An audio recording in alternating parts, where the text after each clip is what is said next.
Hi, and welcome back to the mini farm. Today, I'm going to share with you my keto tabbouleh. So this is my spin on the traditional tabbouleh that I grew up with a keto twist. It's heart healthy. It really helps boost your immunity. So if you are looking for a great Tabouli salad that is also keto friendly, then just keep watching. But first, please give this recipe a thumbs up if you like videos like this, and click the subscribe button below if it's already great. Thank you so much for being here. I really love having you here, and I enjoy our chats in the comment section.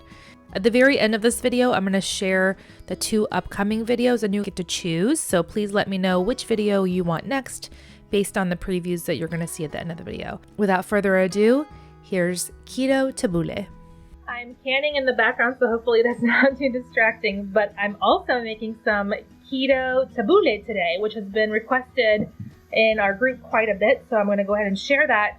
I'm going to show you what a traditional tabbouleh has in it, and then I'm going to show you what I've substituted to make it my own. So traditionally, you would need cracked wheat, and you want the fine ground one, so it's fine bourrol number 1. This is what you would normally use in a tabbouleh. And then also you would want some green onions in a tabbouleh. But for me, I like switching it out for finely diced red onions. And I like switching out the cracked wheat with hemp hearts. Hemp hearts are keto friendly. The cracked wheat has carbs in it, so it's not. And this really ups the health factor. So the omega-3s and omega-6s, the protein that's in here, it's really a healthy substitute for the cracked wheat that also adds some great flavor and some bite that you normally would get with the cracked wheat. So for this recipe, you're going to need hemp hearts, some lemon juice. I do like to use fresh lemons when they're available, but I always have a bottle of this in the background just in case. But if you have fresh, use fresh. Some tomatoes. Now, usually people would use large beefsteak tomatoes. Other than my own homegrown cherry tomatoes, I love this brand, and I love the cherries because they have extra flavor to them that you normally don't get with the bigger ones, and these hold together better. So it's a little bit more time consuming, but it's definitely worth it. And if you can find this brand, they're super sweet. So it definitely makes a huge difference. You need a couple bunches of parsley. I like the flat leaf parsley and the red onion, a really good quality extra virgin olive oil, and some salt. Okay, the first thing I'm going to do is I'm going to chop off the stems on both bunches. You can keep these ends in your freezer bag with your veggie scraps for bone broth. I have a couple videos on that, so let me know below if you want to see that video. If you can buy organic when it comes to leafy greens, you should.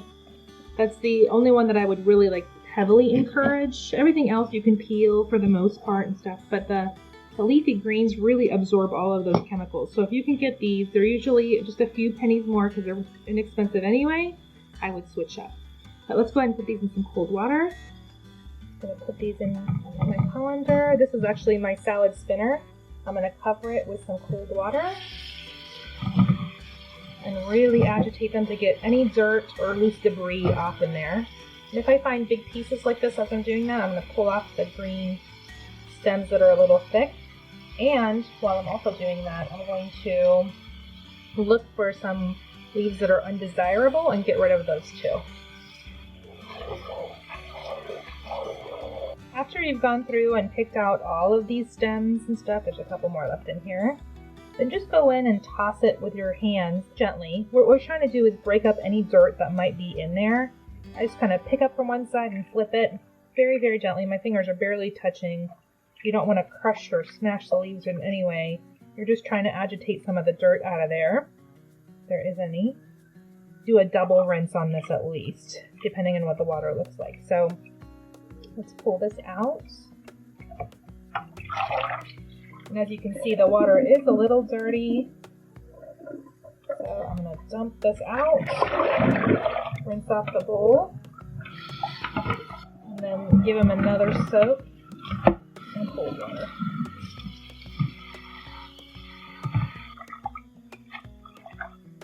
Pull this out.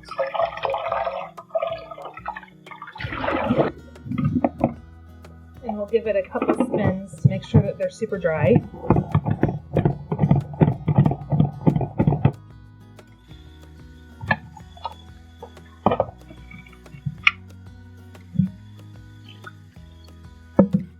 more spin.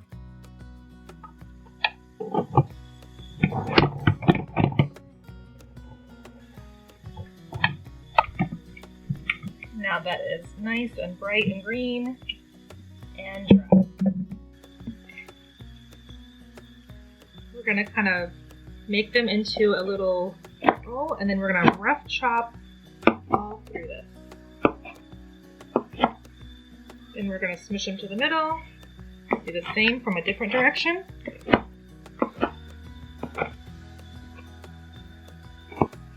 And then just keep bunching them together and doing that in different directions until you have a fine chop. You can start going a little bit faster as they get smaller. Okay, my canner beeped and went to off, so hopefully it gets a little quieter now. But I'm pushing these into the middle just to kind of look at them, and it looks like the fine chop is pretty much there. If I see any more pieces in here that are too big, I'll just kind of do a quick chunk chop in here. But you just want them to be uniformly chopped. Okay, put this in my bowl and move on to the next step. Now we're going to do the same for the tomatoes. On the bottom there, make sure all of them are good.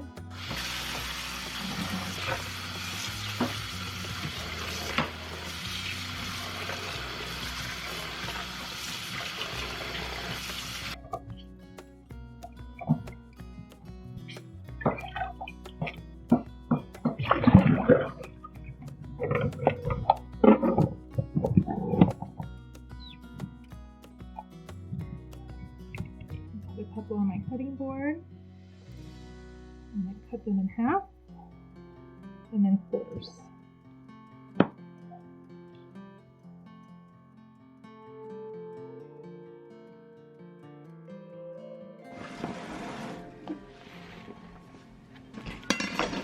Okay, next we're going to cut off a little bit of that red onion, probably like a third of it. It doesn't need much. And then just do a fine dice on this.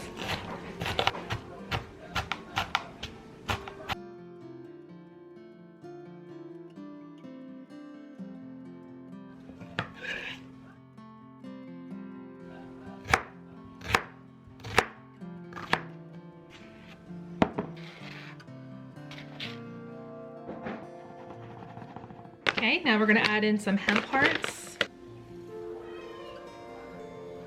Did about 1/4 cup there. Some olive oil. That was about 1/3 cup. Some lemon juice. And a generous amount of salt. And then we're just going to toss it all together, scooping from the bottom and working your way up. And I'm turning the bowl as I scoop and turn, scoop and turn. And I'm going to add the salt in layers too on top of that to make sure I'm getting it all over.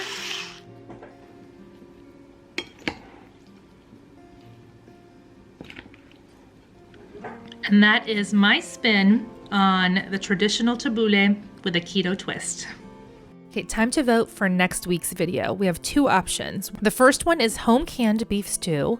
And the second option we have is chicken and wild rice soup. This is a copycat recipe from the version that Panera used to have that was quite delicious.